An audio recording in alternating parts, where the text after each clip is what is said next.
کیا آپ ابدی تناظر اور تناسب کے ساتھ زندگی بسر کر رہے ہیں؟ انگلستان کی تاریخ میں ایک عظیم شخص ہو گزرا ہے جو 1809 تا 1898 میں حیات تھا، جس نے 4 دفعہ بطور وزیر اعظم انگلستان کی خدمت کی اور جس کی خدمت بطور وزیر اعظم 19ویں صدی کے پچھلے آدھے حصہ کے ساتھ منسلک ہے۔ آپ کا نام گرامی ولیم گلیڈسٹون سٹون تھا۔ گلیڈسٹون ایک وفادار مسیحی تھا جس نے زندگی بھر اتوار کو چرچ میں حاضری دی اور اپنی جوانی سے لے کر آخری عمر تک ایک سنڈے اسکول میں تعلیم دیتا رہا۔ حقیقت میں آپ نے اپنی زندگی میں خدا کی خدمت کرنے کو چنا تھا، تاہم اس نے باپ کی مرضی کے سامنے گھٹنے ٹیکتے ہوئے سیاستدان بننے کو چن لیا۔ آکسفورڈ سے فارغ التحصیل ہونے کے بعد اس نے میدان سیاست میں قدم رکھا۔ اپنی وفات کے کچھ دیر پہلے اس نے ایک نوجوان کے ساتھ اپنی ملاقات پر ایک خطاب دیا جس سے گلیڈسٹون نے اپنی زندگی کے لیے رہنمائی حاصل کرنا چاہی۔ نوجوان نے بزرگ سیاستدان کو بتایا کہ وہ اس کی زندگی سے کس قدر اور کتنا زیادہ متاثر ہے۔ آپ مجھے صلاح دیں کہ میں کیا کروں؟ کالج سے فارغ ہونے کے بعد آپ کیا کرنے کی امید رکھتے ہیں؟ گلیڈسٹون نے پوچھا۔ میں امید کرتا ہوں کہ قانون کے اسکول میں داخلہ لوں گا، آپ کی طرح۔ گلیڈسٹون نے کہا، اچھی بات ہے، لیکن اس کے بعد؟ میں امید کرتا ہوں کہ آپ کی طرح قانون کی پریکٹس کر کے معاشرہ کے غریب، نادار اور پسے ہوئے لوگوں کی مدد کروں گا۔ گلیڈسٹون نے کہا، یہ بھی بہت اچھی بات ہے اور ایک عظیم مقصد بھی، تاہم اس کے بعد پھر؟ نوجوان نے جواب دیا، جناب، ایک دن میں آپ کی طرح پارلیمنٹ کے امیدوار کی حیثیت سے کھڑا ہوں گا اور عوام کا خادم بن کر ان کی خدمت کروں گا، جیسے آپ نے کی۔ یہ بھی بہت اچھی اور قابل قدر خواہش ہے، لیکن اس کے بعد؟ گلیڈسٹون نے پوچھا۔ بعد ازاں امید کرتا ہوں کہ آپ کی طرح بطور وزیر اعظم قوم کی خدمت کروں گا، آپ کی طرح کی ویژن اور غیرت اور درد رکھوں گا۔ اس کے بعد کیا؟ گلیڈسٹون نے پوچھا۔ نوجوان نے لمحہ بھر توقف کے بعد کہا، جی، اس کے بعد میں ریٹائر ہو کر اپنی یادداشتوں کو قلم بند کروں گا تاکہ میری کمزوریاں اور کامیابیاں لوگ دیکھ سکیں اور ان سے فائدہ اٹھائیں، جیسے آپ نے کیا۔ گلیڈسٹون نے پوچھا، اس کے بعد؟ نوجوان نے کہا، جی، پھر میں مر جاؤں گا۔ گلیڈسٹون نے کہا، بالکل صحیح، تاہم اس کے بعد؟ نوجوان نے جھجکتے ہوئے کہا، جی، میں اس کے بعد پھر کبھی نہیں سوچا۔ گلیڈسٹون نے جواب دیا، اے جوان، میرے پاس آپ کے لیے ایک ہی نصیحت اور صلاح ہے، گھر جا کر اپنی بائبل کھول اور پڑھ اور ابدیت کے متعلق سوچنا شروع کرو۔ ابدیت کے متعلق سوچو، کتنی عمدہ صلاح ہے۔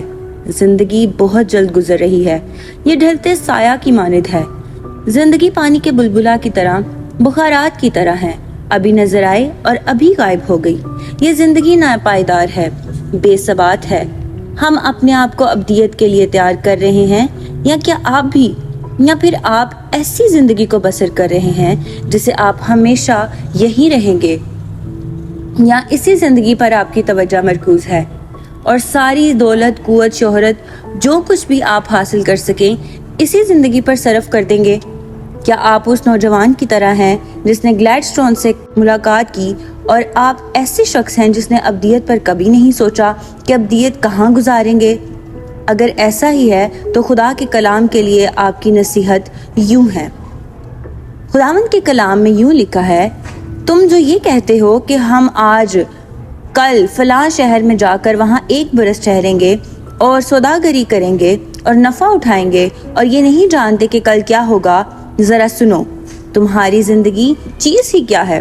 بخارات کا سا حال ہے، ابھی نظر آئے اور ابھی غائب ہو گئے۔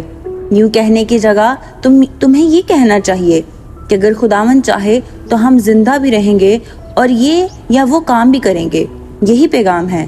یعقوب کا خط 4 باب اور اس کی 13 سے 15 آیت۔ یہ پیرا مجھے وہ واقعہ ہمیشہ یاد دلاتا رہتا ہے جو کئی سال پیشتر رونما ہوا تھا۔ میرا ایک بہت عزیز دوست جو ٹیکسس میں میرے ساتھ پڑھتا تھا، ایک دن میرے پاس آیا اور مجھے بتایا کہ میری زندگی صرف 6 ماہ کی ہے، کیونکہ ڈاکٹر نے مجھے تشخیص کے بعد یہ بتایا کہ میں کینسر مریض ہوں۔ میں نے اسے بتایا کہ یہ سن کر مجھے بہت افسوس ہوا، لیکن میں تیرے اور تیرے خاندان کے لیے دعا کروں گا۔ اور پھر میں نے اسے یہ بھی بتایا کہ شاید میں آپ سے پہلے مر جاؤں۔ اوہ، کیا آپ بھی کینسر کے موذی مریض کا شکار ہیں؟ نہیں، میں نے اسے جواب دیا، لیکن میرے پاس ایک دن زندہ رہنے کے لیے بھی کوئی ضمانت نہیں۔ ہم سب کے سب اس زندگی بسر کرنے کی کوشش کر رہے ہیں، گویا ہمیں ہمیشہ اس زمین پر رہنا ہے، جبکہ حقیقت یہ ہے کہ ہم سب فانی ہیں اور کسی لمحہ بھی مر سکتے ہیں، جس کے ہزاروں اسباب ہو سکتے ہیں۔ طبعی حادثاتی بیماری کی بنا پر موت ہو سکتی ہے، لیکن بائبل مقدس ہمیں تو یہ بتاتی ہے کہ ہم ہمیشہ زندہ رہ سکتے ہیں، لیکن اس زمین پر نہیں بلکہ آسمان پر ابدیت میں ہم زندہ رہیں گے۔ لیکن ابدیت میں جانے کے لیے ہمیں تیاری کرنا ضروری ہے تاکہ خدا ہو وہاں ہم بھی اس کے ساتھ رہیں۔ یقیناً آپ ایک نئی زندگی پائے ہوئے ایماندار ہیں، تاہم آپ اپنے آپ کو مشکلات میں گرے ہوئے پاتے ہیں، جس کے نتیجہ میں آپ کو ابدیت کے تناظر میں مشکلات کا سامنا کرنا پڑتا ہے۔ نتیجہ کے طور پر بے قراری، مایوسی، اعصابی تناؤ میں مبتلا رہتے ہیں۔ ابدیت کے تناظر میں زندگی بسر کرنے کا مطلب یہ ہے کہ غالب آنے والے کے طور پر زندگی بسر کرنا، یہی فتح مندی کی کلید ہے۔ یہ ایک ایسا فن بصیرت ہے جو ترقی کرتے ہوئے سوسائٹی کو خطروں سے بچاتا ہے۔ تو بھی ابدی تناظر کو قائم کرنے کا بھید کیا ہے؟ اس کا جواب تو آپ کا رویے کے اندر چھپا ہوا ہے۔ ایک لمحہ کے لیے رک جائیں اور سوچیں کہ اس دنیا کے متعلق آپ کا کیا رویہ ہے؟ کیا آپ اس کے متعلق سرگرم یا پرجوش ہیں؟ کیا آپ اس کے متعلق بے آرامی محسوس کرتے ہیں؟ کیا آپ دنیا سے محبت رکھتے ہیں یا پھر اس سے بیگانہ اور اس سے منحرف ہیں؟ کیا یہ دنیا آپ کو اپنا گھر محسوس ہوتا ہے یا آپ اپنے آپ کو ایک پردیسی جانتے ہیں اور ایک پردیسی کی طرح اس دنیا میں زندگی گزارتے ہیں؟ میرا ایک حبشی روحانی دوست تھا جو مجھے ہمیشہ یہ کہتا رہتا تھا کہ دنیا کے متعلق اپنے رویے پر دھیان رکھنا، یوں کہیے کہ وہ مجھے دنیا کے رویے کے متعلق محتاط رہنے کی نصیحت کرتا رہتا تھا۔ اس کی نصیحت ملاحظہ ہو، یہ دنیا میرا گھر نہیں، میں تو صرف اس میں سے گزر رہا ہوں، میرا خزانہ تو ادھر اوپر دھرا ہے، اوپر کہیں نیلے آسمان کے اوپر۔ فرشتے میرا حوصلہ بڑھاتے ہیں، وہ فرشتے جو کھلے آسمان سے آتے جاتے ہیں، اور میں اس دنیا میں اپنے دیس میں اپنے آپ کو محسوس نہیں کرتا، بالکل بھی نہیں۔ یہ دنیا میرا گھر نہیں۔ کیا مدرجہ والا الفاظ آپ کو اس دنیا سے منہ موڑنے کے لیے کافی نہیں؟ آپ اپنے جذبات کی عکاسی کے لیے کون سے الفاظ استعمال کرتے ہیں؟ غیرت مند، بے قرار پردیسی یا پھر فریتا اور گریدہ؟ کیا آپ آرام محسوس کرتے ہیں یا بے آرامی؟ میرا رویہ۔ میں آپ سے 1 منٹ کے لیے آپ کی دنیا میں دلچسپی، ذوق و شوق کو جاننا چاہتا ہوں۔ جس طرح میں اپنی دلچسپی آپ کو بتا رہا ہوں، جو لفظ میں استعمال کروں گا وہ نفرت دنیا، کہ میں دنیا سے نفرت کرتا ہوں۔ میں دل کی گہرائی سے اس دنیا سے نفرت کرتا ہوں اور سختی سے اس پر کاربند بھی ہوں، اور مجھے اس نفرت کو الفاظ میں بیان کرنا بہت مشکل لگتا ہے۔ اب میں جلدی سے اس بات کو بیان کروں گا کہ میں خدا کی خوبصورت کائنات سے نفرت نہیں کرتا۔ تخلیق کائنات خدا کا ایک شاہکار ہے۔ مجھے خدا کے پہاڑوں کو حصاروں کی خوبصورت چوٹیوں اور وادیوں میں جانے کی ہمت بخشی، اور اس کی خوبصورتی سے مجھے قطعی نفرت نہیں، اور الاسکا کی خوبصورتی سے میں متاثر ہوں۔ امریکہ کے عظیم جنوب مغربی خوبصورت نظاروں کو میں کبھی نہیں بھول سکتا۔ جنوبی افریقہ کیمپ ٹاؤن کی خوبصورتی سے مجھے برکت ملی، اور اسرائیل کے یہودیہ کے بنجروں کو کسی راز کو کھولنے کے لیے پریشان دیکھ کر بڑا خوش ہوا۔ جب میں یہ کہتا ہوں کہ میں دنیا سے نفرت کرتا ہوں تو میرا مطلب اس کے نظام سے، اور جو رائج ہے نظام دنیا سے مجھے نفرت ہے۔ یہ برائی سے بھرا نظام دنیا، اس سے مجھے نفرت ہے۔ آئیے میں آپ کو کچھ مثالیں اس دنیا کے برے نظام کی دے دوں۔ میں اس دنیا سے نفرت کرتا ہوں جہاں ہزاروں بچے اپنی ماؤں کے رحم میں موت سے ہمکنار ہو جاتے ہیں۔ نفرت کرتا ہوں اس دنیا سے جہاں نوجوان اپنی اوائل عمری میں نشہ بازی کا شکار ہو کر زندگی کی بازی ہار دیتے ہیں۔ نفرت ہے اس دنیا سے جہاں جرائم پیشہ افراد انصاف کا منہ چڑھاتے ہوئے دھندلاتے پھرتے ہیں۔ نفرت اس دنیا سے جہاں جرائم کو موویز اور ٹی وی پر مشہور کیا جاتا ہے اور اخلاق سوز پروگرام پیش کیے جاتے ہیں۔ میں ڈونا کی طرح کردار نگاری کی حامل کرداروں کی حوصلہ افزائی نہیں کرتا، نفرت کرتا ہوں۔